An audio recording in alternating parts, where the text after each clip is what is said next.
Hey guys, Hey, we're back. We're back with another book.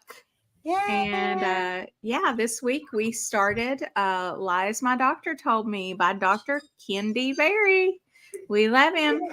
That's right. He is the king. And if you hear coughing or talking, it's my child. He's down here playing his VR headset, and he's got everybody in my house is sick right now. So Yikes. I'm trying to avoid getting anything.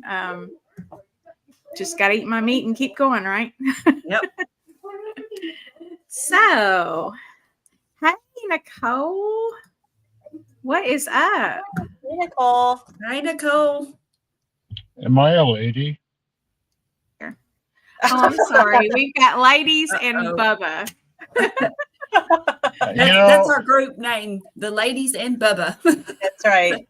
Three I ladies. didn't know I was that woke. No. Okay, no Politico. We're going to cut that. No politics, no religion. Okay? No, my rules. That's going to be hard going through this book. Well, it's not, because Dr. Berry avoids it very well. Yes. Because I pay attention. And we are not of the same political, Right. and some of us just don't give a crap about it. Oh, I was like, where did Bubba go? Did he get mad at me and leave? No. Am I there still? You're here. You're here. You're here. Oh, okay. All right. So who wants to start us out this week? Oh, wait. We got something to, I was wanting to ask you, Bubba. I cut you off backstage because I wanted you to talk about it on here. So continue that conversation leading in here before we get into the book. Well, I started doing this ASMR stuff with the guitar. And what happened was I was watching this stuff on YouTube, and I've been kind of listening to it over a few years, and because it's relaxing, right? So then I dropped the F-bomb to myself, and I said, I can do that. I woke up one. I've already censored Bubba. That's why he's dropping the F-bomb and not actually. Yeah. So anyway, I woke up one night and I just plugged my phone in. I didn't mic up to it or nothing. I just started playing with this reverb ambient pedal. It's called Ocean's 11, and ran a chorus through it, and I think the OD overdrive, and God, it sounded pretty good. So I recorded it and I took it to the guy where I'm learning some more guitar theory from, Patrick, and he's been a professional musician, I don't know, 30, 40 years, and done a lot of commercial work and all this stuff. And he says, I think you got something there. You got to put it on YouTube. So I just opened up another channel and threw it on. And then, I sent it out to a few people such as yourselves. And I didn't put it out to the public until, I don't know, maybe 5 days ago. And then I did another one. Yeah. And then I did another one, and we invested in a audio interface, a Zoom H6N, and which we did before, but we've been recording ocean sounds and birds, and we got to go find waterfalls and do stuff like that. So the idea is that I would use the ocean sounds as like a bass line, but then it's kind of gone a little different direction. So then I did the second one, and that sounded pretty good. And what I noticed was, I think the two of them together have been out like maybe 4 days or 4.5 days. And I'm up to not a lot of views, maybe just under 120 views, but there's over 20 hours of viewing time on it. Oh, wow. Especially for a brand new channel. So people are actually really listening. Yeah, actually, the second video, out of the first, I think, 40 views, 10 were repeats.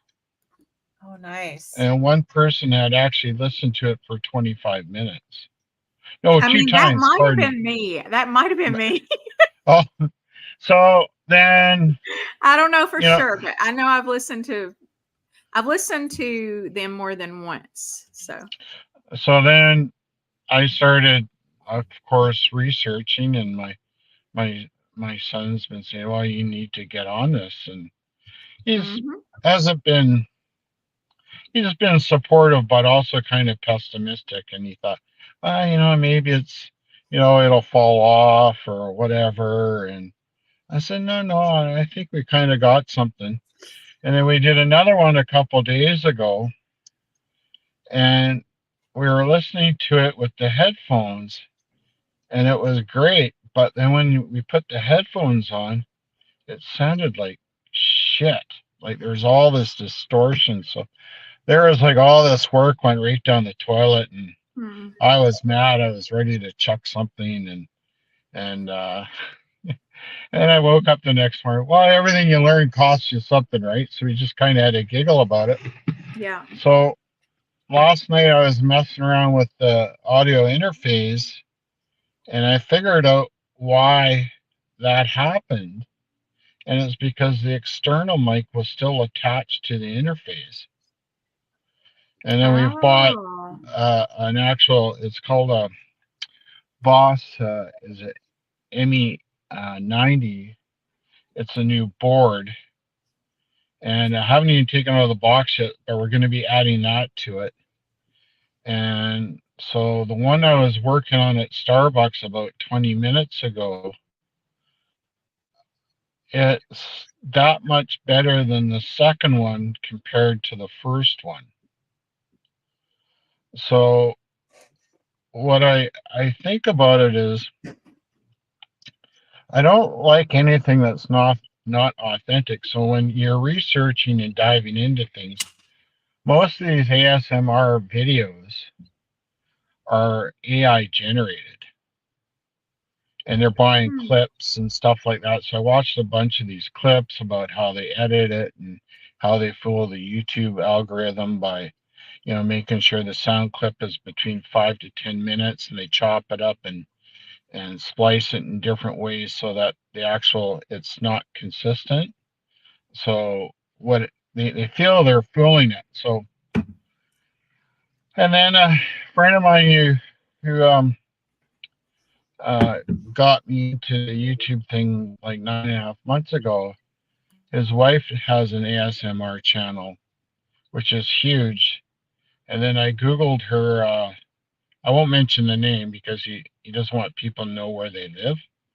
But I Googled her name. Her net worth channel on her channel was 7.3 million.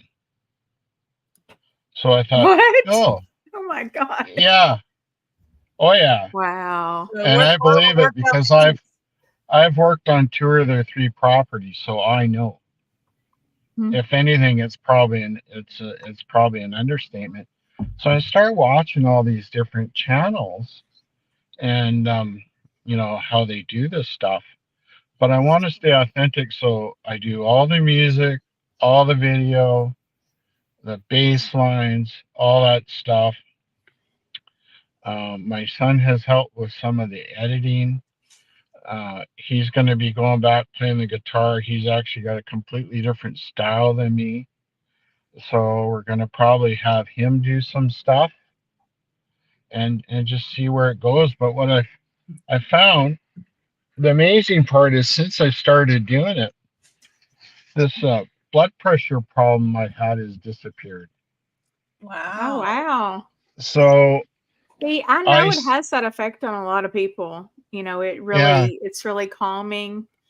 yeah, It, like I said in the text yesterday, I was filming for about 4 hours, and I was going home, and I saw this cloud formation. I go to my son. I said, I'm going to drop you off, and I'm going to go down by my chosen road and park somewhere and get this stuff. So he bought some more lenses, and so he went home, and I started filming this, and I looked back at it, it was absolutely mind blowing what I saw, what came up on the film. So now I got to find a way to express that with the music. So not the next video, but maybe it'll be the one after or two down the road. I have to find something that's ambient in a manner which actually is quite dark. Mm. Does that make sense? Mm-hmm. Yeah. And I had lots of ideas going through my head. And I won't mention who the other YouTube person is in Carnivore, but I told this guy months ago because he had a background in doing beats and all this stuff.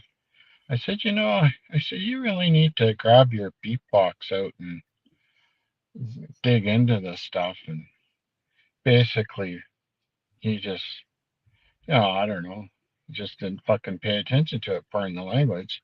Wait, is this And some carnivore tea? Because I like tea. Nicole well, and I have a running joke that I oh, have that I need to start a carnivore tea channel because I'm always like, oh, did you see blah blah blah blah?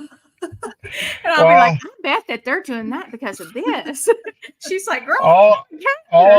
all I can say is one of the things that's most important to me in life is I try and keep my word the best of my ability. Because when we leave here, what have we got? We've got nothing, right? We leave with nothing, we come with nothing. And when people tell me they're going to do something and they don't, because they don't think it's going to benefit them or push them forward, the true personality comes out. And that's kind of why I've backed off of certain things, because I'm just not into it. It's just, I mean, without pointing fingers, we all know it's out there. People get caught up and they want to, they feel they've got a little bit of success or some ego or something, right? And they lose the importance of the authenticity of what they do. But we're going to push forward with this, and I've been spending probably, oh, I would say if I'm working hard on it, 4 to 6 hours a day just on the ambient stuff. Oh wow. So it's Well, you're putting in going the to be work, so really, that's it's gonna have to, pan out for you because I mean the effort is there. You put in the effort, you're consistent, and things happen. That's pretty much the key to YouTube, from what I gather. Mm-hmm. mm-hmm, But we've got to get to this book. I'm All so right. happy about your new channel, though, Bubba, and we will all check it out. I've definitely been checking it out already, and I know you ladies have too. But now we need to move on to lies my doctor told me. So, anybody Yes. have any starting thoughts? Well, you can pull up the first quote because it was from the preface, and I know we're not going over the preface, but let's see. That's not it. That's not it. This is it. That's it. Yes. So I thought that was interesting that he started the preface with this proverb because it kind of sets the tone for what he's, going to talk about. But I know we talked about the not being political, which we're not. I don't think he's political at all. I think that he just is kind of calling out issues with our healthcare system and the way that it is. Well, and I mean, politics is that's a wide. It's a wide. I think that there's that's a broad spectrum there. We're all adults here. People can make things political when they're really not. I mean, I think people across the board would agree with what he's saying. And I did like the fact that in chapter 1, he really did lay out a lot of the work that goes into becoming a doctor. Yeah. And the pull on their time and attention when it comes to, trying to manage their lives. And I mean, I know that I'm sure like with Kim, we've worked with a lot of doctors and I have a lot of respect for doctors and I know that they work very hard and I've never met a doctor that didn't have good intentions. I know they're out there, but I've worked with Just some like amazing. nurses and, people True. who work at McDonald's, Mm-hmm. Yeah, exactly. So, I mean, I think he did a really good job of explaining and kind of helping to build some empathy. And one thing that he was really focusing on is that they're just human beings. Yeah, they're just dudes and chicks. That's what he And always says, yeah, and your doctor is just a dude or a chick.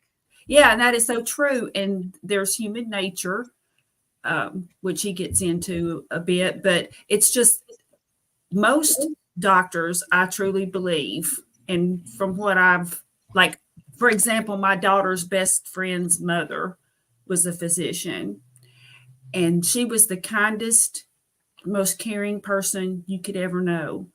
She was amazing. And then likewise, both of her daughters went into medical professions, although one became a veterinarian and the other one became a medical doctor. And they are both two of the most caring people that you could ever know.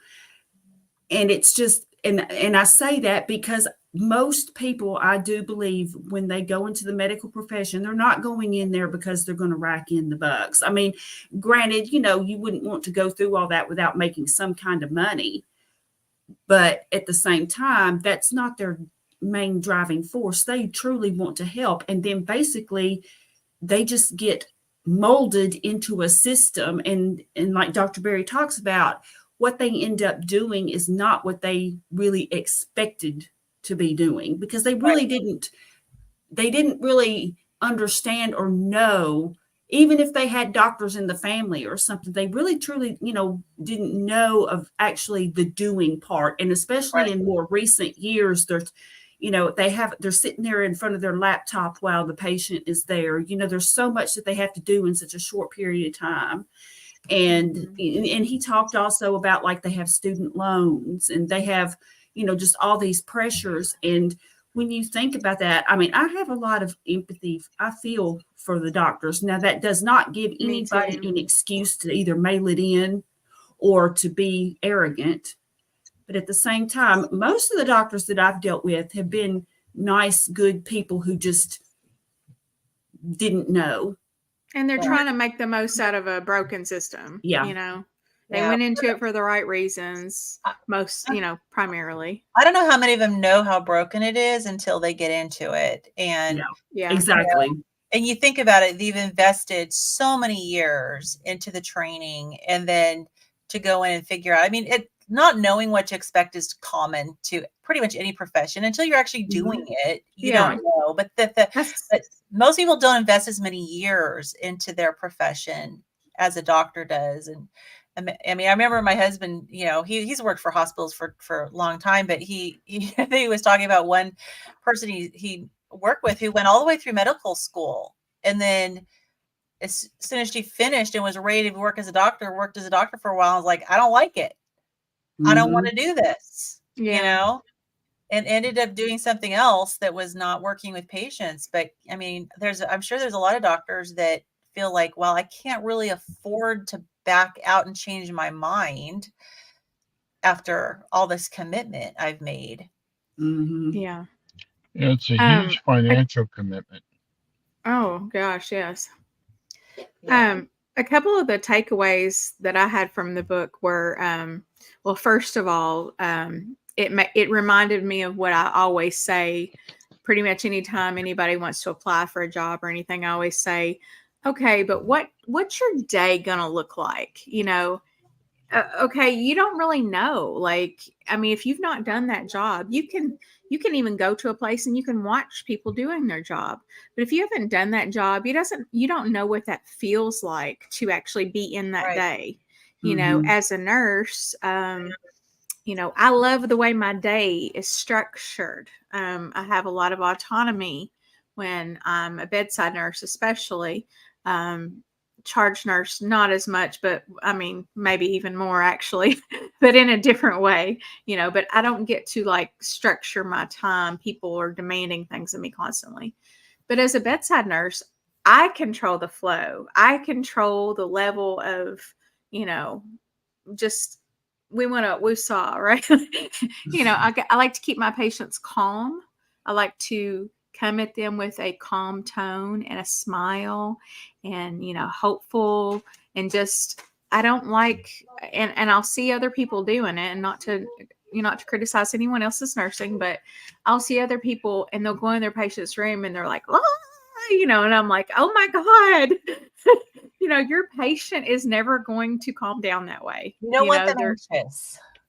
yeah. So, but back to structuring my day, I get to kind of lay out how it's going to look for the most part. There are constant interruptions, but I know, I can work around that stuff.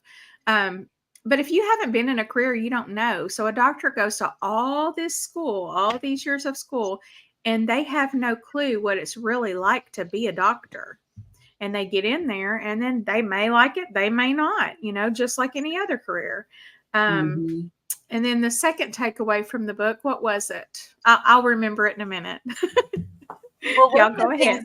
I have one of the things he kind of honed in on after really setting the stage for what a doctor's life is like is that in a lot of cases, the continuation of learning just doesn't happen. Because, I mean, yes, there's no time. There's no time. And he Mm-hmm. also talked about an apathy for learning. And there's a comment he made in page 28. It says, even though your doctor's apathy towards learning new information is not your fault, it's your problem. And so he's really talking about like taking ownership of your learning about, what the options are for your own health, which is hard when you're not a medical person. But, the reality is that we're dealing with a lot of doctors who are just still doing what they learned in medical school and not kind of keeping current. And, as he also talks about even like what's considered current, is it the guidelines that the regulatory agencies are putting out? A lot of those, as we've seen and he'll lay out, are very unscientific, Mm-hmm. and staying current doesn't mean that it's right, because of what he talked about the fact that, one thing he mentioned was about how the conclusion of a study doesn't reflect with the data in the study. Yeah. And that's alarming. I think any patient should be alarmed if they knew that. But I think it. I'm sorry. Go ahead. No, I was just going to say, because you would think that the summary, the conclusion of the study, is actually telling you what the data revealed. Mm-hmm. It's very unnerving. I think it all goes back to the human factor, though. If we had computers doing all of this data, you enter the data and then it interprets it. But you have humans who, at any step along the way during the study, can sway. They have an implicit bias. Often, Mm-hmm. a lot of times, depending on who they're doing the study for, who's paying for the study. Then I like to think that there are a lot that aren't, that are just trying to do their very best to get the real results. But the problem is the human factor. That's both the beauty and the problem with this world, is that we're just human, and we have we come with all of our flaws, and we may like to think things one way, and we want to turn it out that way. So, well, he walks through, I can't remember exactly which chapter it was in, but he walks through like about the studies and how the meat of the study and then the summary of the study and then the conclusion of the study don't match. And then how that gets interpreted in, like when something is released to the media, right, or it goes, and by the time it gets to everybody else, by the time it's disseminated, because nobody hardly reads the true study. Yeah. They don't look at the data. They don't say, well, now how did they arrive at this conclusion or whatever? And so instead, a doctor, if he's going to read anything about studies, he reads the conclusion.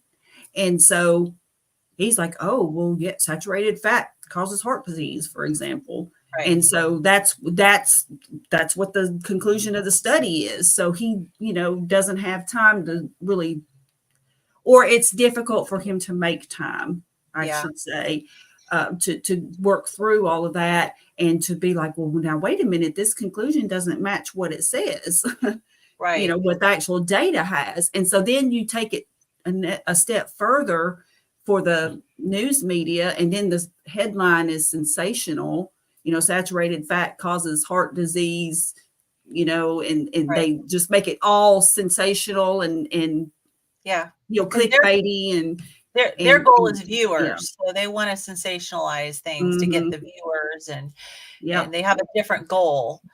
But I mean, Dr. Berry does emphasize that he feels that it is the doctor's responsibility to read the whole study and not just to read the conclusion, but that there's a lot of doctors that aren't doing that. Yeah. Should I tell you a doctor story? It's okay. Sure. I go to the doctor the other day, right? And I'm saying this because how overworked they got. So I'm a half an hour early. And you know what the doctor told me? If we don't hurry up with this, somebody might die on me. He was so miserable. And I'm like thinking, That's weird. Yeah, that's just what he said to me. And he goes, got any more problems? I said, oh, just my arthritis. He goes, it's called a cane and Tylenol. He says, I gotta go. Oh I my said, God. okay. But I think he's due to retire in 3 months or 6 months or something. I think he's Sounds like he's already checking out. Sounds like he needs to. Yeah. Well, maybe that, or either that, or now I know a lot of people that are. I should say that I have some friends in my circle who are in the medical profession, and or like things like firefighters, EMTs, nurses, and you can have a dark sense of humor that kind of helps you to survive some of the situations that you see. And if you let that slip in front of the wrong person, it can be interpreted in the wrong way. And it's not that they're callous or they don't care or just whatever. It's just this kind of a morbid sense of humor that I tend to think it's funny, but other people might be very sensitive to that. Yeah. So, when we get a lot of nurses together and our spouses, it can kind of get that way because, I mean, the spouses mostly understand, but then you'll be around other people and they're just like, what? I can't believe you just said that. And we're like, oh, that sounded bad, didn't it? Yeah. I just think they've got so much stuff going on now with the way things have changed and mental health and stuff like that there's a lot of pressure, and we're not genetically engineered to take stuff. And if you got somebody at the end of his cycle, his give a shit tank isn't going to be very, it's going to be flowing over. Yeah. Well, and it's not just caring enough to learn more and to be current. He does talk about, he says the societies and boards do too much to prevent doctors from thinking outside the box or trailblazing new treatments or therapies. So if they learn something that's outside of the box, outside of what their regulatory body is telling them, they may put their career on the line if they want to go ahead and pursue trying this treatment on patients, because they're going to get pushback. And doctors who try to go outside of what they're told, they're lucky if they just get their hand slapped. And going back to the whole politics thing, he says there's often so much politics in medicine that being right can actually get you into trouble. Yes, absolutely. The way that Dr. Berry, I've listened to him for 6, possibly 7 years. I don't keep track of time well, but the way he says things, like, I'm just like, you can't refute that. It's just so common sense. It's so like matter of fact. It's just, that's the way it is. And you can't deny it because he gives you all the, he gives you the data to support whatever he says. And, I know that you can technically find data to support anything, but, he gives you good sources, and following him and listening to him like pretty much every day for 6 years at least. It's I mean, my mind has just been changed in so many ways, and it makes me question things and I should have been questioning all along.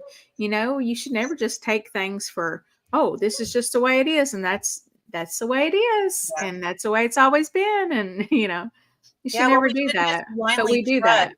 Well, yeah, because you think, especially when it comes to your doctor, that they know more than you do, and they've had this high level of training, but he really emphasizes, do not just blindly trust your doctor. Yeah. And in fact, if your doctor is not open to discussing alternative options, you may need to find a new doctor. At least they need to be open-minded enough to hear you out if you want to explore other alternatives. Yeah. Um, And I mean, like, it's just like he just, well, I'm like, it's a person upside down. I'm sorry. Carnivore hippos, what is your real name? Because I can't see you. I know. I feel like I Anyway. need to stand on my head to see the picture. So, yeah. So it's just like Carnivore hippos just said. If you think about how much time we spend researching, doctors have to have a strong sense of vocation and curiosity and time to rock their whole boat. Yes. And, Dr. Berry has time to do that now because that is his job. He's made going against the establishment basically his whole job. Oh, I remember my point from a while ago. So it was, this book is not just lies your doctor told you. I mean, that's a catchy title, and that's great. And that's, he said that because he's a doctor. But this is lies that basically everyone's told you, Yep. that they, The things they, that they right. say, whoever they are, fill in the blanks. Yeah. It's been passed down. And then before you know it, we're believing things that are just medical myths. And Yeah. a lot of nurses believe it. Yeah. A lot of doctors, and yeah, it's a whole thing. It's hard to Francis. tell. My name is Francis, but you may call me Hippo. Okay. All right. Okay, Hippo. When I saw your name, I was like, is that a troll? Like, are you calling carnivores fat right now? Because yeah, we were. But now we're getting to where we're not so. We're That's losing true. weight. Okay. We're shrinking hippos. But yeah, so I mean, he did talk about the bias, the inherent bias in big food and big pharma, and that has an influence on these, the studies. He emphasized, when you're looking at studies, if you're learning how to look at studies, pay attention to where their funding is coming from, because that there is biased in there. And so, you don't always know. It's hard. It can be hard to know what sort of bias is in a study. But I would think that if you learn how to look at the data and the conclusion doesn't seem to match the data, that should at least be a red flag. That, wait a minute, maybe this isn't being interpreted properly. So, all right. So she's autistic. Awesome. Okay. Well, that is just fine, and we welcome you. But Yes. And I often don't get things, get jokes and stuff. So like someone could be trolling me, and it would take me a while to get it, because I mean, like, just so be like, naive, like, okay. I just think everybody's my friend. I always have. All right. So yeah, where are we going now? We've kind of covered some stuff in chapter 1 and chapter 2. He talked about just the pressure, and we did kind of bring this up, the pressure that doctors are under not to go outside the box. And he said that for the doctor, his income and his future as a doctor are perfectly safe if he repeats the foolishness where he's talking about things like eating low fat daily for the rest of his career. So if he keeps repeating the myths, the things that we now know are not true, he's gonna be safe. And I believe that he kind of means free from liability. You know, like you're kind of covered. They're kind of covered if they stick with what their, governing body tells them. Well, that's like recommending statins for high LDL. I mean, they have to do that. So my doctor, it's part of the guidelines. Yeah, you have to get with the guidelines. Every year he offers me statins, and I politely decline, and then nothing else is said until the next physical. And then, and they have to, do that. Even though they know you've declined in the past and you really don't want to do it, they have to still say it. And then they have to document that you've declined, because that covers them. Yeah. And that's all they want. They just want, like, I feel like some of them, they may not believe so much in statins themselves, but they're just like, okay, we got to check this box. We saw if they have had any falls in the last month. Now we saw if they have done this. We've checked that box. Like, I know those boxes because I have to check them. Yeah, absolutely. And if your LDL is over a certain point, then that automatically means that they got to offer you a statin. And then if you decline, they got to say you declined. And that way they're covered. And so. And I totally understand it. And so I don't mind at all. I mean, my doctor has never actually complained about things to me per se. But based on just little things that he said, I mean, he's frustrated that he has to be sitting in front of the laptop while he's talking to me, for example. He's multitasking. He's trying to pay attention to what I'm saying. And then you have to record it or it didn't happen. So they're sitting there like, and so there's so much. I mean, they have requirements that they have to collect. And I mean, like I said, I've been a patient of his ever since he started practicing. A friend of mine had gone to him, and actually a relative too had gone to him and raved about him, and he's awesome. So I've been going to him for over 25 years, and I can tell, I mean, just, as the things have changed, his demeanor has changed. He's always nice to me and everything, but he's not that bright-eyed, bushy-tailed guy he was. It's and I guess none of sucking the life out of him. And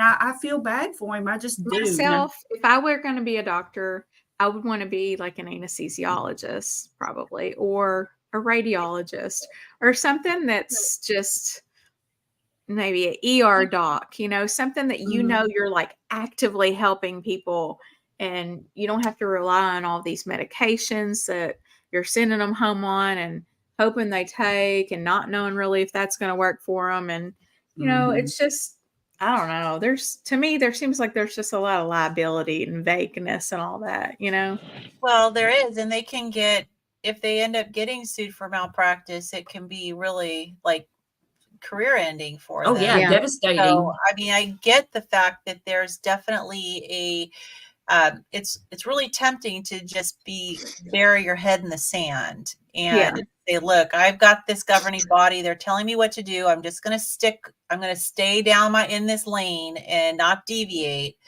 because I've got a family to feed. Yeah, because that's that's how they make their money, to feed their family.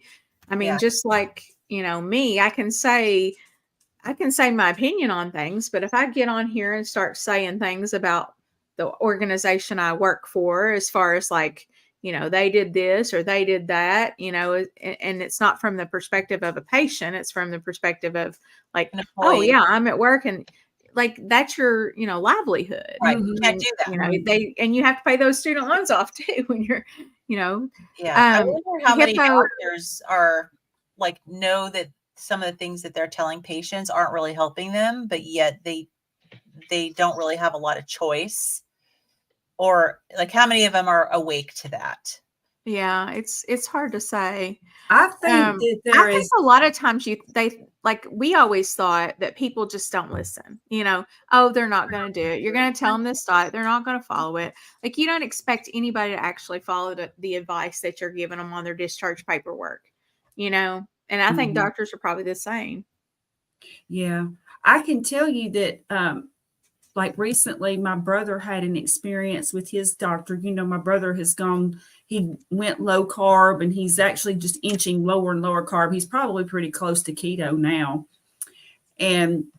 But he went to his doctor and the doctor had mentioned something about he had lost some weight, which my brother is tall and skinny like me. He doesn't really need to lose any weight either.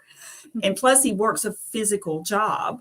Yeah. And but my brother says, he says, yeah, I've been low carb. And he mentioned carnivore.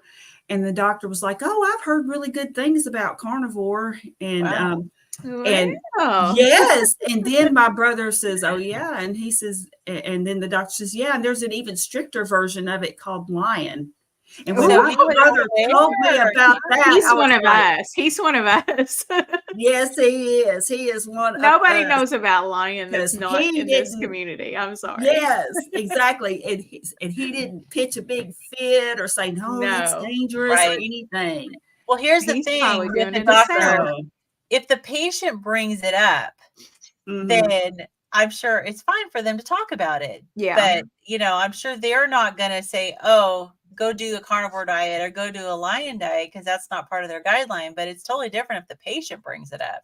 Yeah. Yeah, but then you do have doctors, though, that just, oh, no, that's dangerous. You need to be eating a plant-based diet. You have a lot of them that would do that. So I was just like, I told my brother, I said, if my doctor retires, I'm going to start going to your doctor. I mean, I would have to drive a little further, but that's okay. I mean, that's okay. I'd drive for somebody like that. Yeah. I see my doctor. My doctor doesn't even live in the same state as me. I just see him remotely. No, that's cool. Yeah.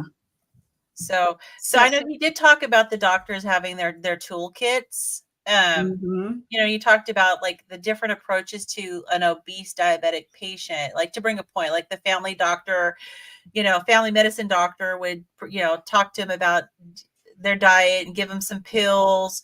A surgeon would maybe want to do a gastric bypass surgery on him because that's in their toolkit surgery. Whereas an endocrinologist might have a different approach because they're kind of focused in on what they know and what they believe in. And so you might get 3 different treatment plans from 3 different types of doctors for the exact same patient.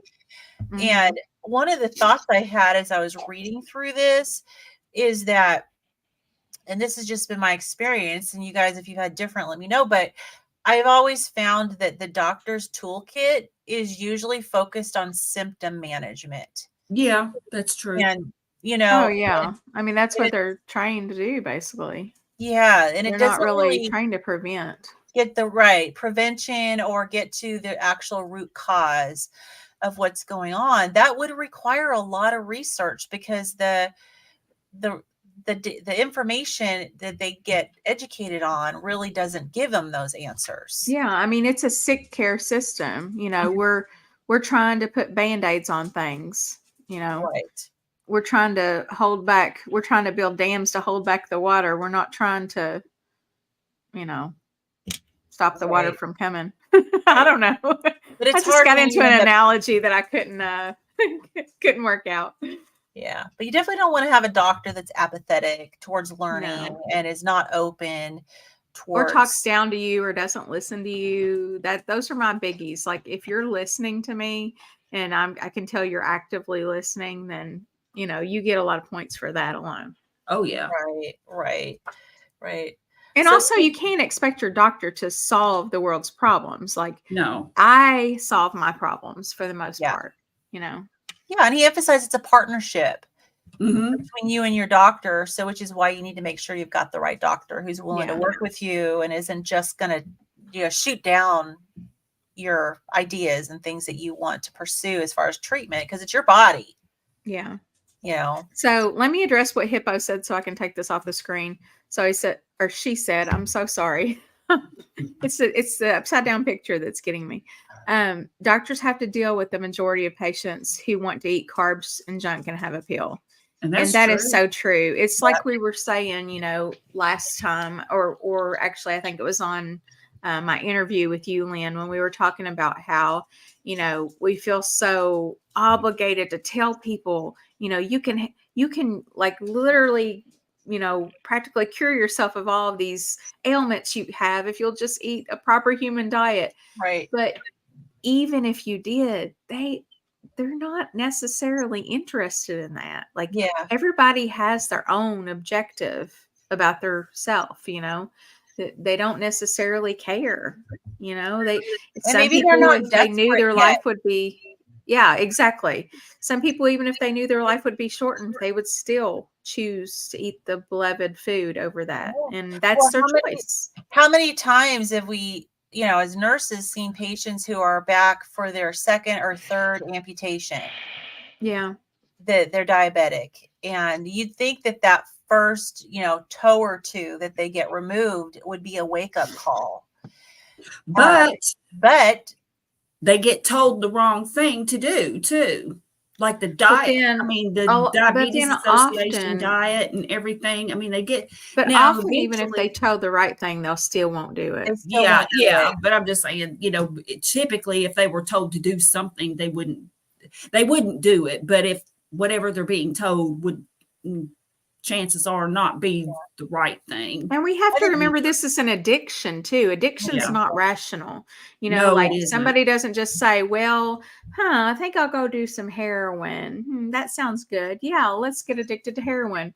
They may try it a couple times and then at a party, or who knows how people get on heroin. I don't do heroin. I'm just saying, like, sugar is literally, that addictive. Right. And it's in everything. But we treat it so lightly, we act like it's just nothing.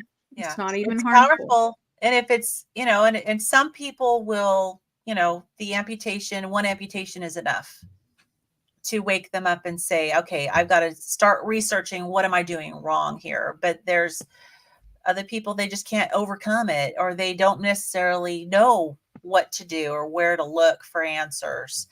So that's why I think it's really important that, we've got these YouTube channels that we're just trying to get the word out there that there's an alternative. And we're trying to fix ourselves, right.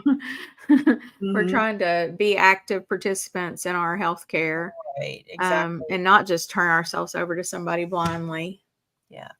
Well, I was really interested in the last part of chapter 2, where he was talking about the medical lies and how they develop, and how he talked about what's called the echo of the lie. So yes, which I thought was pretty interesting. I know I see that all the time, where you have an expert that comes out and tells you something, and that's supposedly a fact. I mean, maybe it's like he talked about eggs, like that eggs are bad, or that fat is bad, or whatever. And the expert comes out and gives you this, and then people start sharing that information, and doctors start sharing it, and patients share it with each other. And he mentioned your hairdresser is telling you that to do about your diverticulitis, and and he said that the problem is that when they realize later that they were wrong, it's very hush.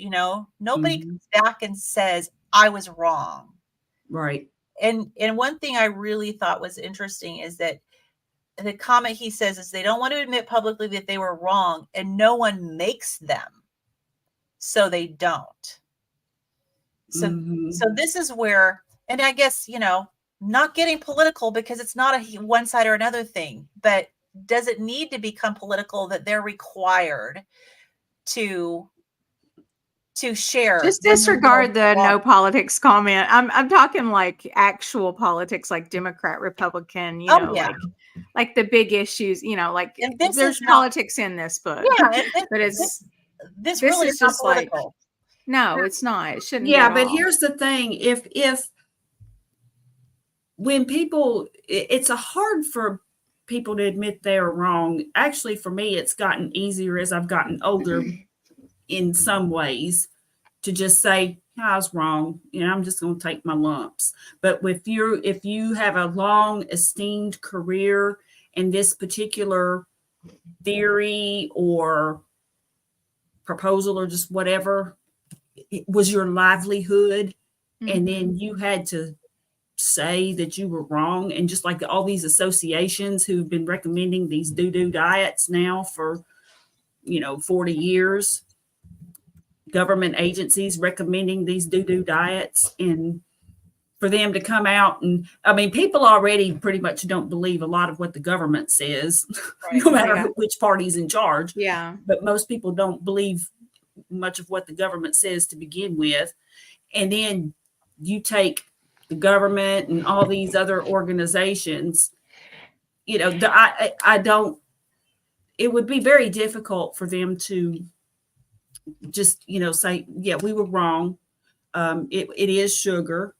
It is carbs. No, you don't need to be eating all those grains, and think, and then there again, all the people who have died because of that advice. Yeah. So it's a challenging thing, and human nature is to avoid pain. And so, and another thing, you have to admit that you're wrong. So there's a lot of factors there that come into play. So I guess that most of them wouldn't be telling anybody or reversing that.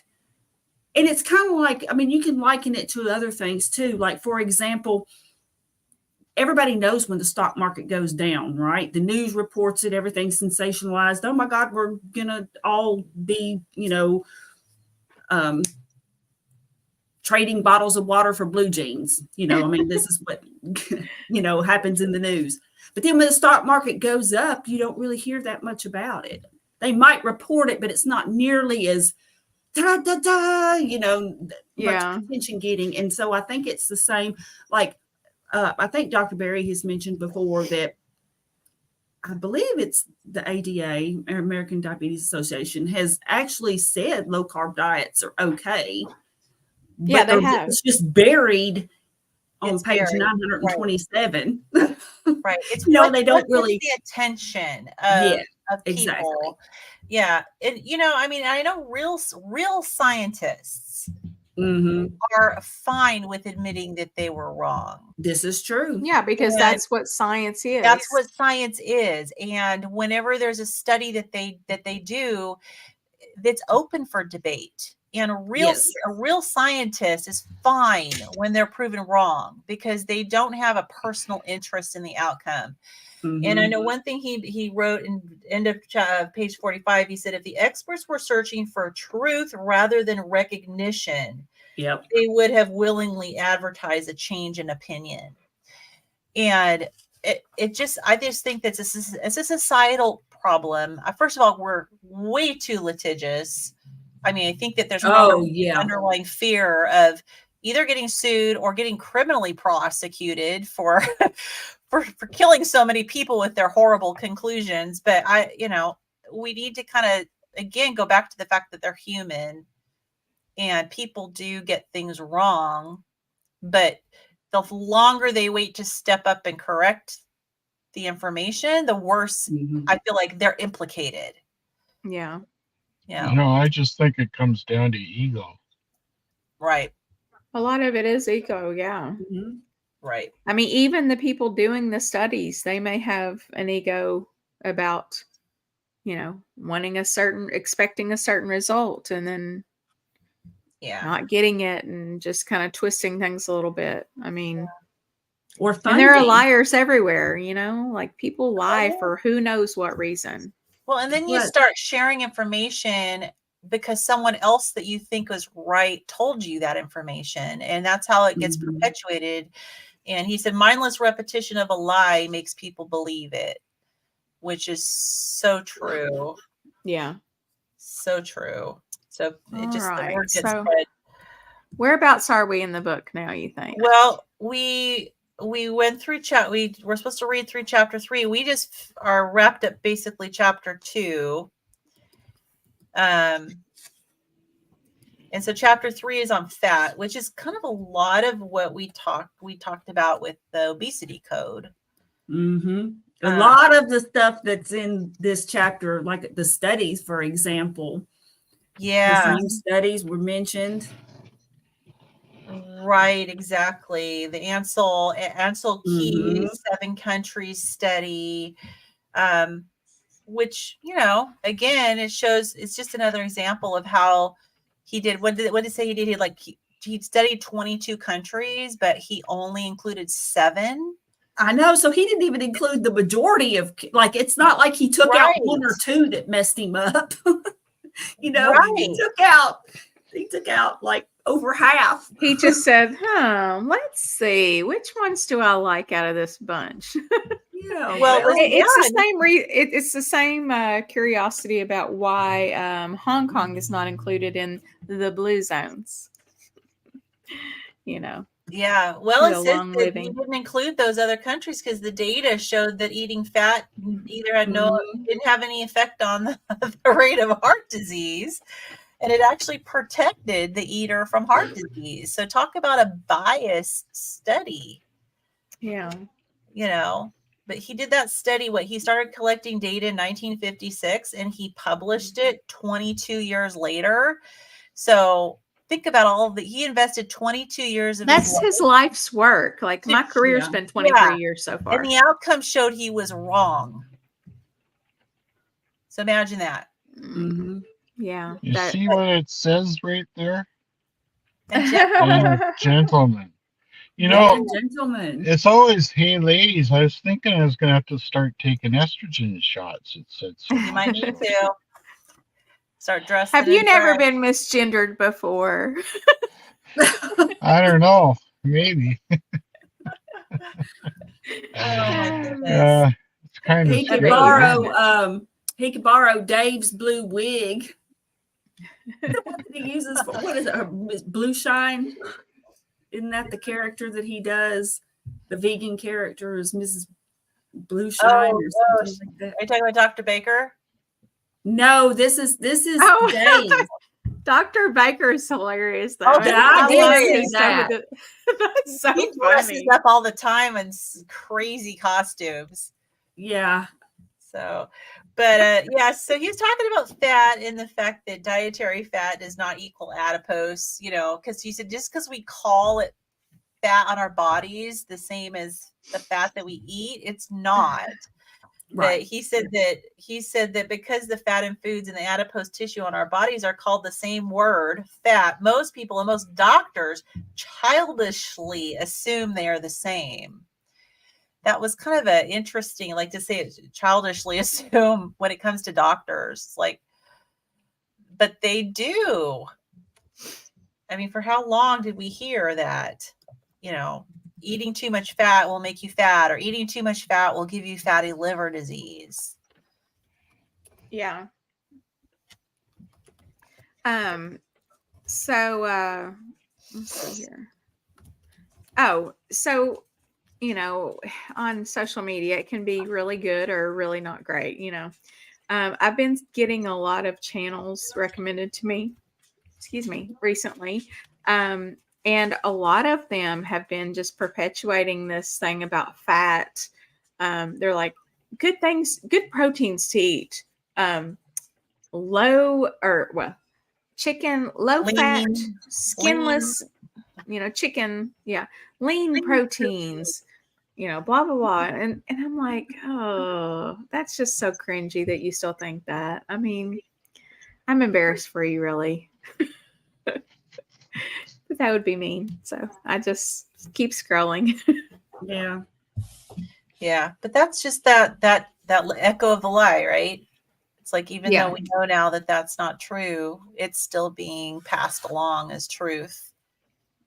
But he does really kind of calls out big pharma,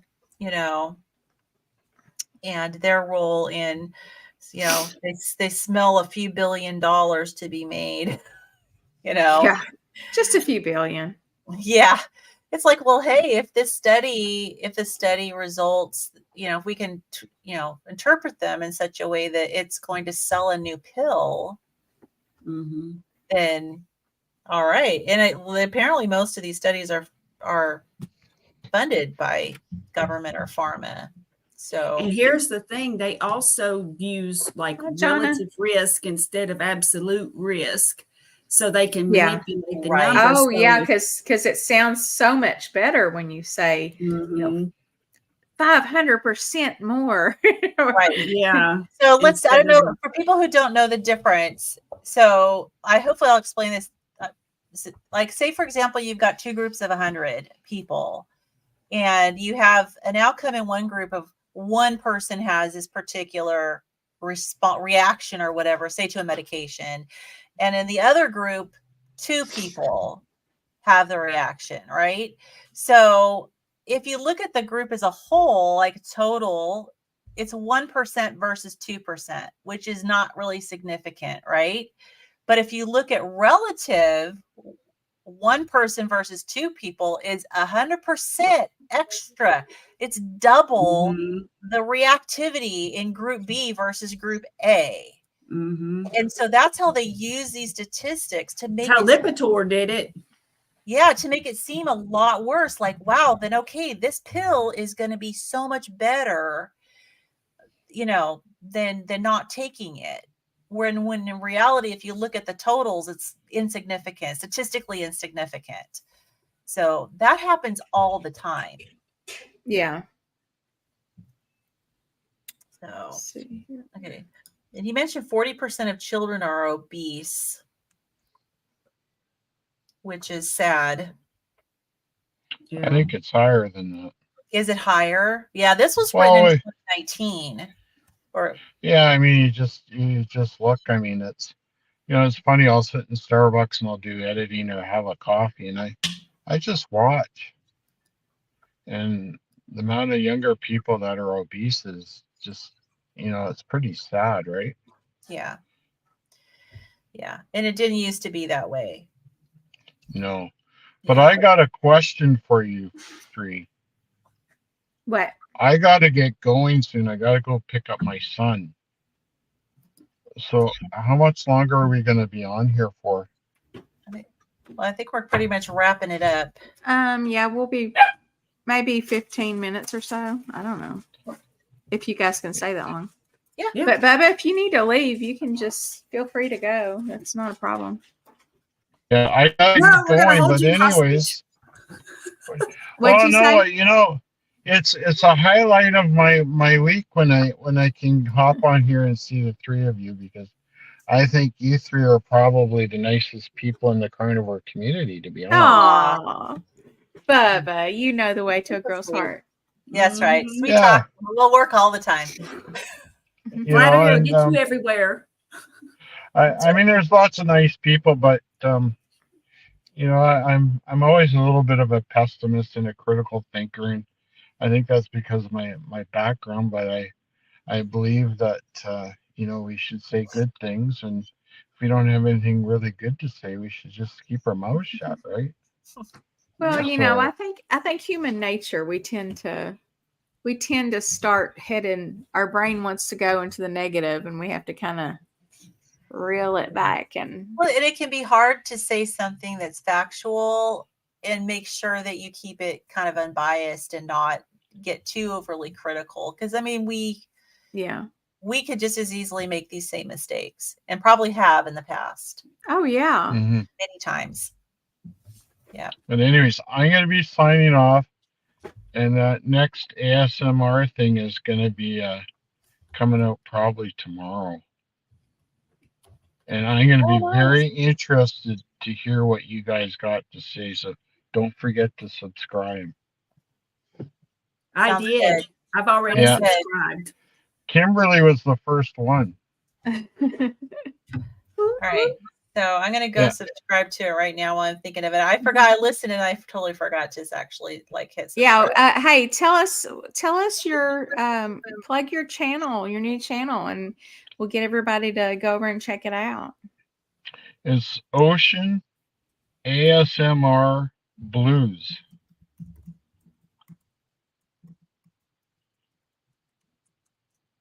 And it's all a work in progress. I mean, when I started doing that, I had really no idea about even though I've been playing guitar for a while, that anything about audio interfaces or anything like that, and Yeah.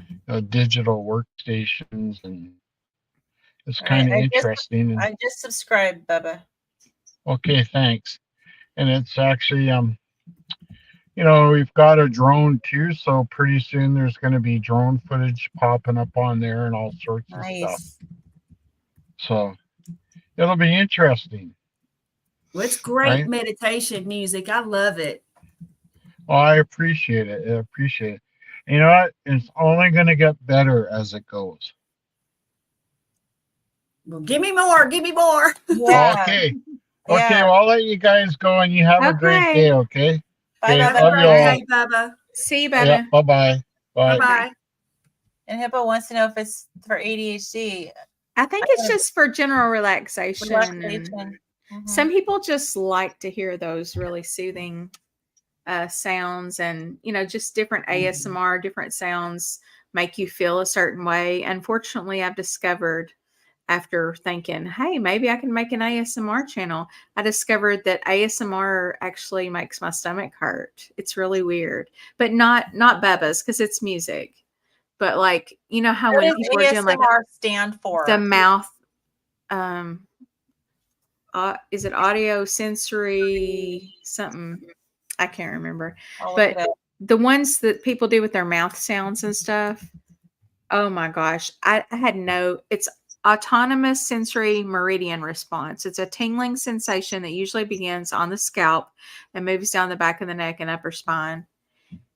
But it doesn't do that to me. Those mouth sounds that people do, it just it instantly makes me feel like I have bricks in my stomach, like my actual stomach. It's very strange. I don't even And it think makes me feel nauseated. I don't even think I've heard of the people doing the mouth sounds. Oh, I can't even think about it. It hurts me. Interesting. I'd be Yeah, I curious. don't think I've ever listened to any of that stuff. I mean, like I've listened to like binaural beats and just and they infuse some elements like what's in Bubba's music in with it, to where it just, I don't know, it like envelops you and just, helps you to meditate and relax you. But I don't know what the mouth stuff is. I haven't heard. I found some videos. I'm curious, since it affects you that way. I'm curious to know if it would activate my mast cells and trigger some mast cell symptoms for me, because I know that certain vibrations will trigger my mast cells to degranulate, and I will get dizzy and start having mast cell disease symptoms. Sorry, I got distracted for a minute, guys. And frequencies and stuff will trigger my mast cell disease too. So I'd be curious to know whether or not that would do. Oh wow, mouth sounds would do wild. it. Yeah, it's really weird. It's like and music, have to be really careful, because certain music vibrations will trigger it for me, and I have to get away. Yeah. So that is so wild. That's interesting. Yeah. Mast cells are weird. Like, mast cells are weird. Well, people who have mast cell dysfunction, it's like some of the weirdest things can trigger reactions. I mean, I get triggered by UV rays from the sun, which is crazy. Yeah. But and that was one reason why I thought, you had asked me if I had mast cell problems, and I was like, I don't think so, because there were so many of the symptoms that just didn't match mine at all. But the main one that matched it was that histamine. Well, antihistamines help my symptoms when I'm having really bad symptoms, but diflucan also helps them. Yeah, I just went through a little bout with it for the last few days, and I don't know what that was about, but I had to take a diflucan yesterday, and then today I'm like, I'm perfect. And are you still weird? Are you still off of your Crystal Light? Yes, I did do one. I had one Crystal Light left in my purse. So yesterday when I was at work, I was like, I want to test my theory. I want to see if this actually raises my blood sugar. So I tested it, and guess what? It did not. It did not raise it, not even a little bit. I was just like, a rock that whole time. And I drank it on an empty stomach and everything. But let me tell you what I've discovered since I got this continuous glucose monitor. Oh my gosh, y'all. My coffee, my morning coffee, something I'm putting in it, which I make it real frou-frou, but I'll use all kinds of different, like this sugar-free sweetener and this, sugar-free like syrup and whipped cream and all this stuff. Something in that coffee, so I'm gonna have to narrow it down because probably the sweeteners. Yeah, I mean probably, but I don't think every one of the sweeteners does that to me. But I think it's Splenda. And then there was also, there's twice I've done it with the coffee. It raised it both times. But the first time, it made me read the back of that Chalk Zero vanilla that they gave us for free at Keto Palooza. And that stupid thing has 9 grams of carbs per like 2 tablespoons or something. I'm like, they gave us this at Keto Palooza? Okay, What? so this goes directly to his point. Don't just blindly trust, right? Oh, I just blindly did. I mean, it makes you realize how, like, you'll just think something's okay, and you'll literally never look at it. You have got to read those labels on everything. Yeah, absolutely. Absolutely. Yeah. So it's probably the Splenda. Yeah. Interesting. Yeah, I definitely think it was a Splenda because I woke up this morning and I've been drinking iced tea just plain with nothing in it. And today I thought, I'm going to put a couple Splenda packets in it and do a little test.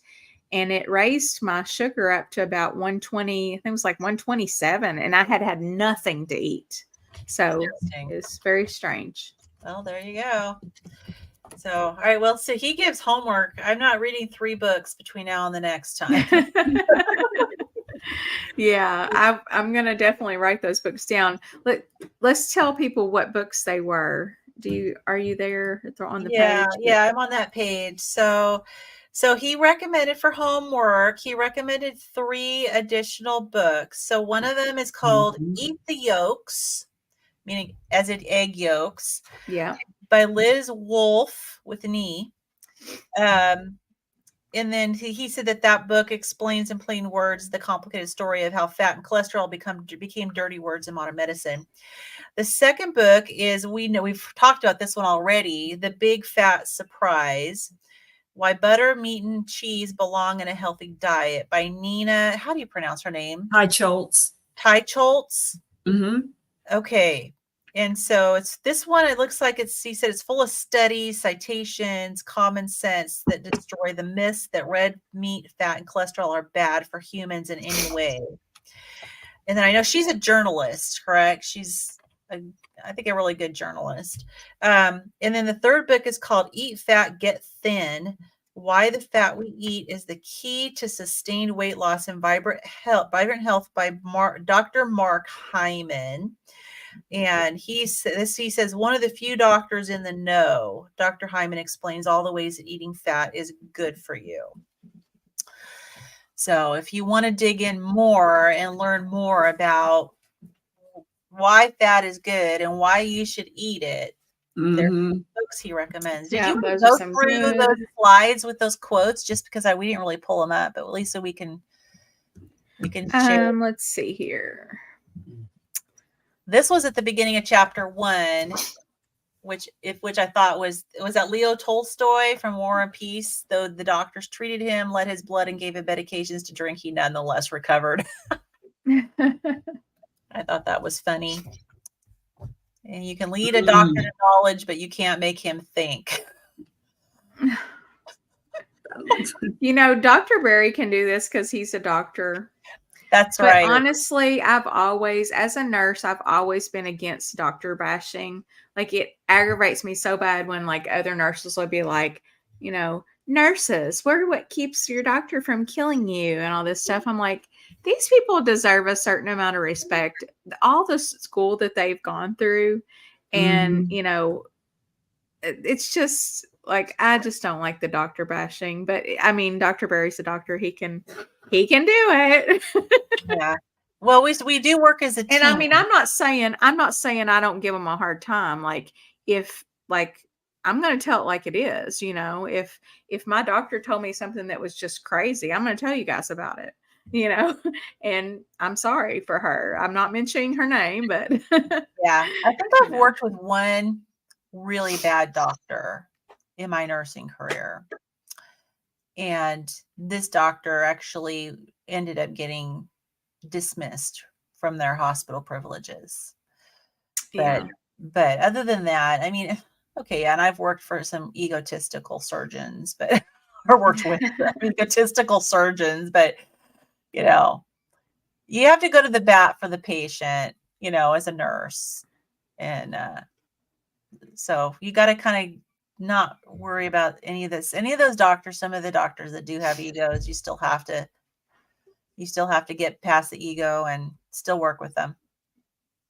But most of the doctors I work for have been really great, humble.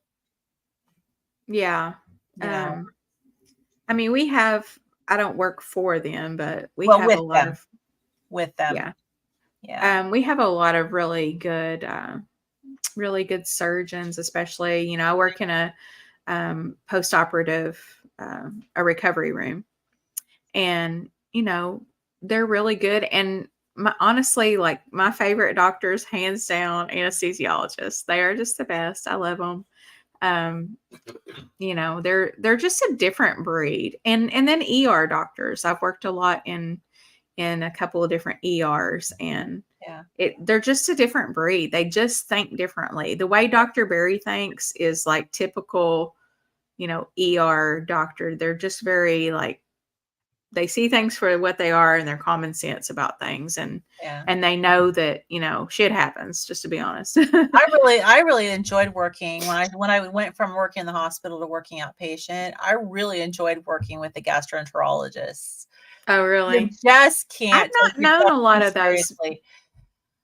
I just found them to be the most down-to-earth doctors that I've worked with. Mm-hmm. I mean, when you talk about poop all day and you're doing colonoscopies and you know, you just have to be really down to earth. Yeah. You know? I mean, I've definitely had a lot of really good doctors over the years too. Like my the doctor that brought my 4 sons into the world, and then his brother, both of them, they're like twins. They're not twins, they're just brothers. But one of them delivered all 4 of my babies, and one of them provided pediatric care for all 4 of my babies, you know, up till now, even, you know, they're growing out of pediatrics, and those guys, they're just, you know, they're very common sense, old school, you know, just great guys. And the main thing with anybody in any profession is to be humble, you know, to a certain degree. Like, you know what you know, but you don't have to make people feel stupid if they say something that's not quite right in your eyes. Mm-hmm. And you can just be open and listen, you know. Yeah. And that's really what I expect. I don't expect them to know everything. Right. It's not possible.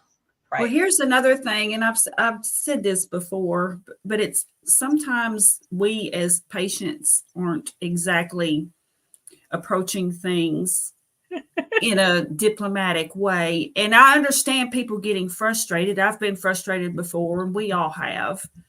At the same time, it's like I have remembered times when, you know, I've gotten an education for my job and I'm very experienced at my job. And if you have somebody that really doesn't have a clue coming in, even if they have read up on something, a lot of times they would know just enough to be dangerous, and they would tell you what you should have done or what you should be doing.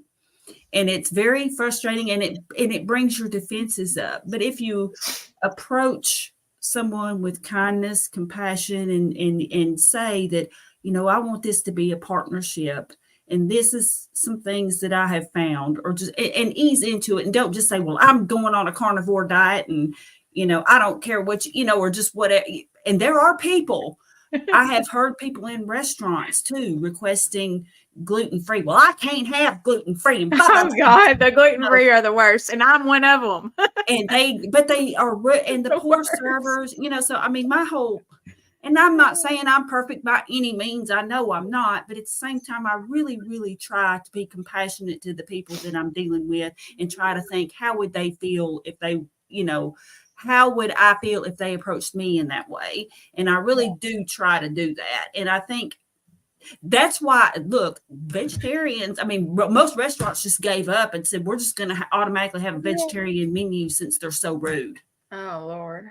I mean, I kind of joke about that, but I mean, like years ago, before it was a big thing, we had a family friend who was vegetarian, and honey, she let you know. And everywhere we went, it was like, oh God, she's going to do it again, and she would just be like ugly to, you know what I mean? And it's just, I try so just hard not to be that person, Me either. And I also tip very well with, to the wait staff. I'm very kind when I ask them, and I know the wait staff can't control whether or not something can be done a certain way, but if they asked on my behalf and did something, then I always, I tip them very well and I thank them. And I just think that, but the whole point is just treat people with dignity and respect. And now if a doctor is just rude to you and everything, then, and there's no hope for him, then, leave But, and go some somewhere patients else. can be difficult. I've talked to patients who, they call and they ask to speak with the nurse, and then they just go off, and they're like talking your ear off about their entire health history, and then blasting. I've seen all these doctors, and none of them help me, and I have had to tell the patients, you're sabotaging your own healthcare, because if you go into your medical appointments the way you're entering into this conversation with me and basically not letting anybody get a word in edgewise, you're sabotaging this relationship with your doctors, because these patients go in there and they have a 15-20 minute appointment and they talk the whole time. Yeah. And they tell the doctor exactly how it's going to be and how it is and everything. And there are patients that are like that. And it's like, no wonder these doctors are like, what am I supposed to do with this person? Yeah. And so it's doctors, they deal with a variety of personalities, and some of the patients out there can be a real challenge. And Yeah, give they your can. give your doctor a chance to actually have a moment to think through what you're telling them. What's funny though is there's kind of, I mean, there's more than two types of people, but there's specifically two types of people that come to the hospital, and one of them is the people that just literally want to turn their whole body over to you. They're not doing anything. They're just going to lay there, and then if you say, Miss So-and-so, can you grab this pill cup and, put the pills in your mouth, and I'll hold your water for you while you take your pills. They'll just be like, oh, I can't. You're going to have to do it for me, And then you have the opposite kind that like, they come in and they're not going to relinquish any control to you whatsoever. And it's like, can we just get a happy someone in the middle? My pet peeve, as this is more so when I was working in the hospitals, doing bedside nursing, my pet peeve was helplessness. And what you just described, that, yeah. Oh, I'm so helpless. I can't do anything. It's like that drove me nuts. Me too. Those are the same people that are on their call light nonstop. And then also the kind that it's like they want to get, well, I don't know if it's the same group of people, but there are some that feel like they've lost control of their health. And so they want control of something. So they try to control you. Right. So when you walk in their room, they'll say, there's a big mess over there and I just need that cleaned up. And you'll be like, okay, I'll be happy to clean that up for you. You clean it up. And then they'll ring in again and they'll say, oh, I need you to move that newspaper over from there to right over here. And a lot of these are long-term care people that I've dealt with that have been, it's like it has to take a toll on their mind after a while. And they just get this, like, they just have to have things a certain way. And they'll say, well, now I can't do that. And that, that's just not going to work for me. And it's like every little thing that you say, that you suggest to them, there's just resistance, resistance, resistance. And they just want to control you. And they want you to know that they're in charge when you're in that room. And I mean, I get it. It has to be super difficult to be in the hospital for months on end. Oh, and you lose all but it's very frustrating for the nurse. Yeah. Oh yeah. I had to tell one lady, this was a long time ago, but I had to tell one lady because she was so demanding and so like on her call, like constantly. And where is this person? Where is that person? I had to tell, I finally got fed up, and I usually don't talk to people like this, but I said, you know what? Everybody that's on your care team they are not lined up outside the door waiting their turn. Yeah. They have other patients. There are hundreds of patients in this hospital. And I used to tell them the fact that they're not here this moment with you means that there are sicker people right now that they're dealing with. And, some people are just that way. But yeah. But helplessness was a big pet peeve for me. It's like, yeah, if you can't even reach across to your little tray table and pick something up for yourself, then yeah. And it happens all the time. And there's something about the hospital environment too, I think, that gets people like where they're just uncomfortable in general, and that includes visitors. And you'll have somebody that cares for the family member at home, but when they're in the hospital, it's like they're afraid to touch them. I'm like, oh, honey, you can come over here. He's okay. He can talk to you. And it's a lot of different family dynamics stuff too that we deal with. Yeah, very true. All righty. All okay, right, what guys. chapters are we reading next week? What do y'all think? Well, let's take a look. Do we want to do 4 through 7, 4, 5, or 4 through 6? I mean, let's see how many pages that is. It's less than 20 pages to do 3 chapters. What? Yeah. So, no, we may have to go a little more than 20. So we've got page 62 is the beginning of chapter 4. Okay. And then 83 is the end of chapter 7. So it's 21 pages to do 3 chapters. Okay. We could go through, so we could do 4, 5, and 6. 4, 5, 6. I mean, we could do 7. Your pages are different than mine. Of course, I'm looking on the Kindle too. It's probably I am the same too. Amount. Oh no, I'm looking at the actual book. Mine's like 103 to 136. Okay. Mm-hmm. Well, in the actual book, it's 21 pages, so it's not a lot. But so yeah, it's not a lot at all. Do we want to do 4 chapters instead? This book has a lot of chapters, and they seem to be pretty small.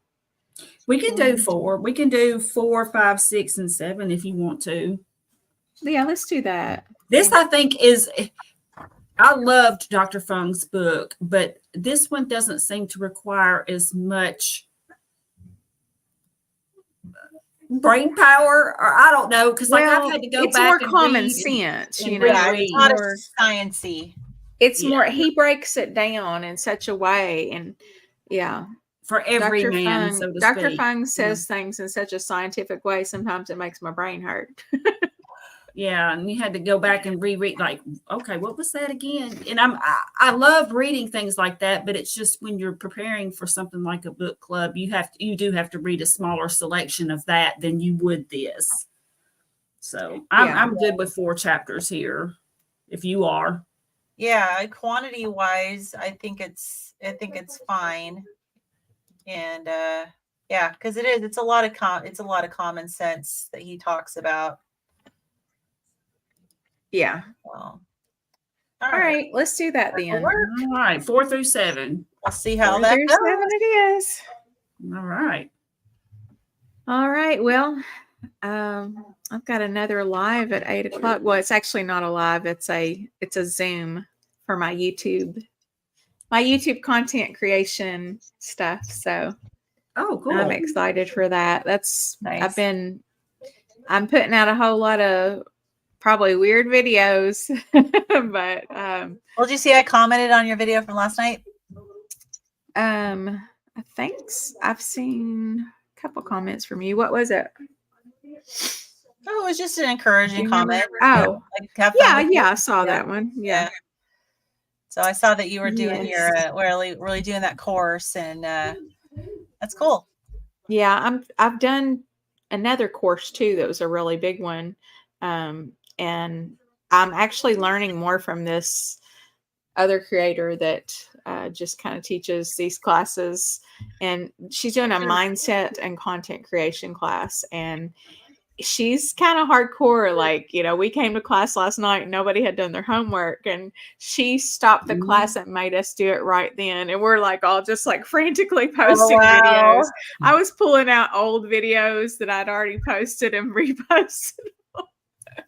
So yeah, because I have a lot of different content on TikTok and Facebook and stuff. I used to just do kind of funny stuff and didn't really talk about diet or anything, but now I want to make it more of a, like, I'm a whole person, so my channel's going to be about me, and whatever I like. And I'm not trying to, it's not like I'm trying to get rich off this or anything. I don't make any money off of it all, and I spend lots of time on it. But it's something that, I would like to have a goal of eventually making money and paying off my mortgage and my credit cards and all that stuff, using content creation. That would be great. But I don't think that I'm going to get there with the carnivore space, because, we're a very select group of people. But if I can educate people along the way, that'll be good. That's where my heart is, but I love YouTube. I just love it. I love content creation. It's such like a creative outlet. I like it too. And I want to get the word out about carnivore to people, but I'm trying to find a way to make myself relatable to most people, because I believe the carnivore diet can help anybody. And I don't have this extreme before and after that I can just share. There's not some dramatic thing that's just going to make somebody say, oh, wow. So I do post some things about like what I'm eating, or just because people seem to like what I'm eating. Yeah. Types of things. And walking and stuff too. Yeah. And sunrise and. Yeah. And I'm trying to spread joy, because I really think that we can. My dream is to live in the country, but I don't live in the country. And so, but what I can do is I can get out and walk every morning, and I can see the sun come up, and I can, share that with others and say, good morning. I hope you have a great day, Yes, because I do. And then when I say I love you all, I mean it. I mean, I love you all, and I hope you have a great day. And I just want everybody to have a great day, and so it's just trying to spread a little bit of positivity. And that helps people. You don't know who you're helping with, oh, puppy. Oh, my husband just came in carrying the dog. So I said, oh, give him to me. Aww. But you never know, Carrie, who you're helping. Like, there's somebody out there that you don't even know that's watching your videos, because I've been that person. And I've watched stuff, and I'm sure the person that made the video is probably thinking like, oh, I'm just like, this is just nothing. This is just me, doing this or whatever. Mm-hmm. But to me, it meant something, and I don't know why. It just did, It's like, oh, there's my friend Carrie, It's like that kind of moment of contact, human contact in our lives. Sometimes there's a lot of people out there who are very lonely and don't get that. And, as carnivores, it's not necessarily my mission to spread carnivore to everybody as much as it's my mission to get better myself, so that I have it in me to spread, whatever, to do this and that, and, and to be as creative as I possibly can. And, just kind of make the most of my life in general, Yeah, exactly. And to express my creativity, and to share joy. And like I said, I mean, I know I sound kind of woo woo, but as I've gotten older, No, not at all. It's just, I just want to there's so much ugly in the world, and I just don't want to participate in that. I don't either. What I want to do is I just want to send out love and good vibes to people and try to help them and support them, even if I can't fix their problem or, don't know what to tell them to do to fix it, to at least support them. It's kind of like one of the YouTubers that I follow. She talks about carnivore. She has several videos about carnivore, but like, that's not her whole personality, Right. I love her. I love watching her makeup stuff. I love hearing her talk. She could talk about taking the garbage out, and I'd probably watch it because I think she's my friend in my mind now. Some people are really great storytellers. Yeah. And, can take any topic or anything and turn it into a really good story. And that's a real skill. Because I mean, seriously, like, there are people who you can just have them do everyday things on their channel and you just really enjoy watching them.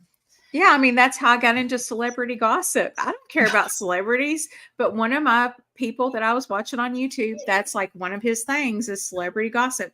So I would just keep listening to the celebrity gossip until he got to the other stuff I like to hear about. And I'm just like, after a while, I started liking it. What is wrong with you? But he could make anything interesting, Yeah. Go to the grocery store and I'd like it. Yeah. Well, I've just been I've been doing my plank challenge on my channel this month, and coming along. I love it. I'm like seriously starting to get, kind of impressed with how long. I was very impressed by your last video that I watched. Holy your form is spot on. Mm-hmm. It's amazing. I just did an Instagram post last night showing a screenshot of my first plank versus one I did, and I didn't post yesterday's. I'm gonna be posting yesterday's and today's together, but yesterday's was even longer than the day before, the one that I did post. But yeah, it's just like I even just seeing those pictures side by side, I was like, man, my form was horrible at the beginning, and I actually maybe look a little thinner than I did 20 days ago. So that was pretty cool. Yeah, I mean, I thought your form was excellent. I was like, impressed. I thought so too.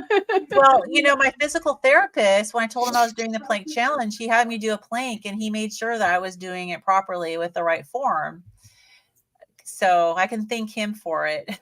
And Lynn, when I was watching your video, like, all my friends inspire me in different ways, all my internet friends and my real life friends. Jack, too loud. Sorry. I don't know if y'all can hear that or not, but he's getting a little loud down there. But anyway, so just, watching your videos, it's like, it makes me realize how important just documenting the little things, because if you were a person who, just withheld that because you were like, well, that's not very interesting to somebody, or that's not, gonna draw a lot of attention, or get me a viral video. Like, who wants a viral video to begin with? That sounds like a nightmare to me. But anyway, I just want a good small community, Right. But by watching your stuff and other people's stuff, it's like, I'm interested in this, It doesn't matter that it's just a small part of your day. Like, and it's the comments, honestly, that encourage me, because I do have, a segment of my audience that is following along all of my plank videos and really encouraging me. And that has meant so much. I've really learned from them, because there was a time where I, what was it, maybe 10 days into it or so, I kind of strained my back because I did a little too much. I advanced too fast, and I got some great feedback and comments from people. And that it doesn't need to be a ton of people. It just needs to be a handful of people that provide that feedback that means so much. But I mean, I just a few days ago finally, there's 2 levels of monetization on these YouTube channels, and I had already hit the first level, and I hit the second level the other day. So I got my 4,000 hours. And so now like my channel can be fully monetized, which I don't even know what to do with that, to be honest. Like, yeah, just keep going, just I'm don't like, even worry about it. I'm not really, because I'm thinking, oh yeah, well, I've earned like a whole $7 on now. It's like, that's not going to pay the bills. But that's so a great goal though that you've achieved, my viewers are the that ones is a great, that's awesome. they're the ones watching, Yeah, I mean, and that's the thing is you're consistent.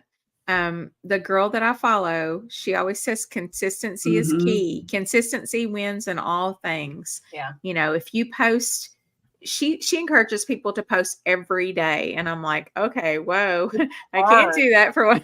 Like in my mind, I can't do that, but it's hard. I mean, but you can post a short video every day, or you can post every other day, or a shorter long video. It doesn't have to be a 10-minute to an hour video like I tend to do. I tend to make hour-long videos all the time. Yeah. So good. Well, I think it's a very good goal to have, and and it's fun. I mean, I'm going into my well, in 2 years I'll be 50.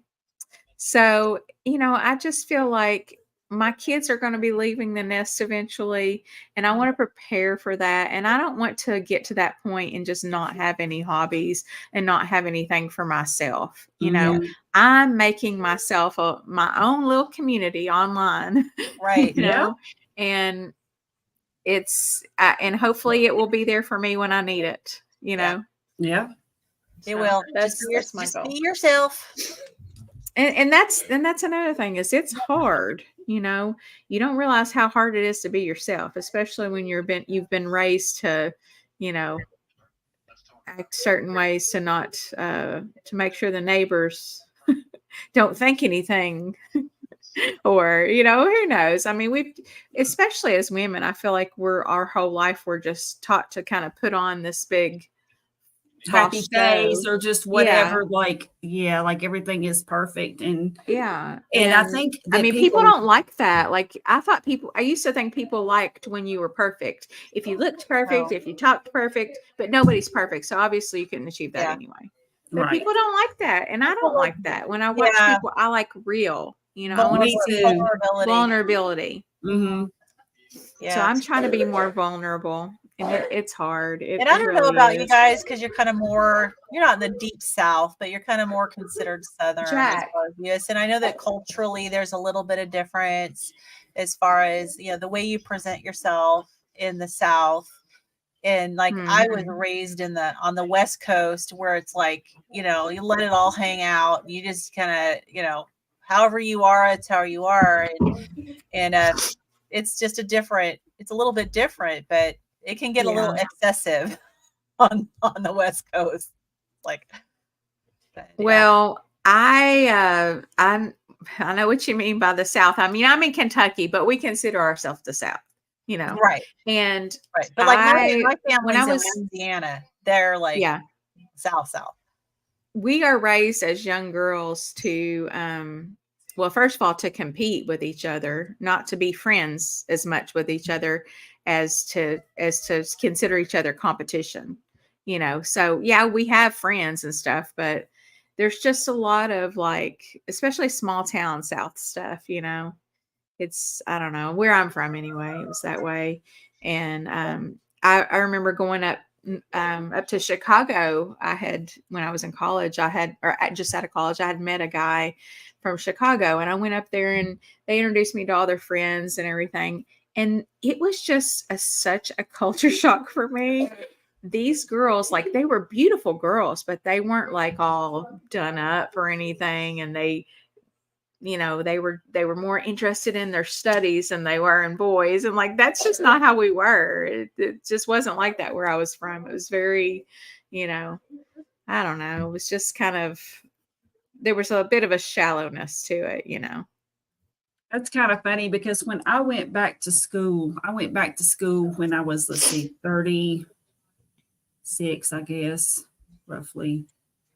Anyway, I went back to school, and there were these girls, and they were friends who were in school, and they were very pretty and everything, and they were Hooters girls. And I mean, they could make a lot of money at Hooters, but they didn't have, so it wasn't like they were pole dancing or something. But I mean, they did work at Hooters and made a lot of money. And they were the sweetest girls. And I used to hang out with them and sit and talk to it. And I mean, I was like 10 years older or more than they were, And it was just something to see that it's possible that there are, very beautiful people who are genuine. Because it was kind of cliquey in the high school. Well, the junior high I went to, the high school was different, but people were just really cliquey and backstabby and just. Yeah, that's how they were where I'm from. Yeah. Oh, yeah, me too. And now, and it didn't matter who you were. You couldn't better. be, you weren't good enough. It didn't matter who you were. Yeah. Like, even if you were in the popular people, you weren't the top popular person, I was a cheerleader, but I still didn't feel. I could see didn't you. really feel like I fit in anywhere. I could see you as a cheerleader. I don't know. It was weird. I was though. the like, I never artsy felt like I fit thespian. in. Were you? Yeah. I was also in drama and band though. So I was like, I just was with every group, I was in student government, and I was like the bookworm and like science and math awards. I was the yearbook editor, the newspaper editor, which really involved in high school. I was the academic one, but not unpopular.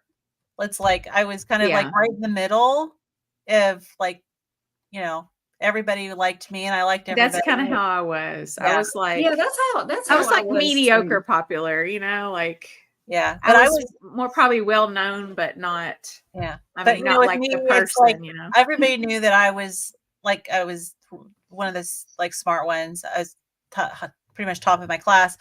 But so it's like when it came time to like chemistry class, like the big man on campus wanted me as his lab partner. And I knew it. I knew it wasn't because he wanted to take me on a date, Oh, that's great. I was like not paying attention in most classes, to be honest with you.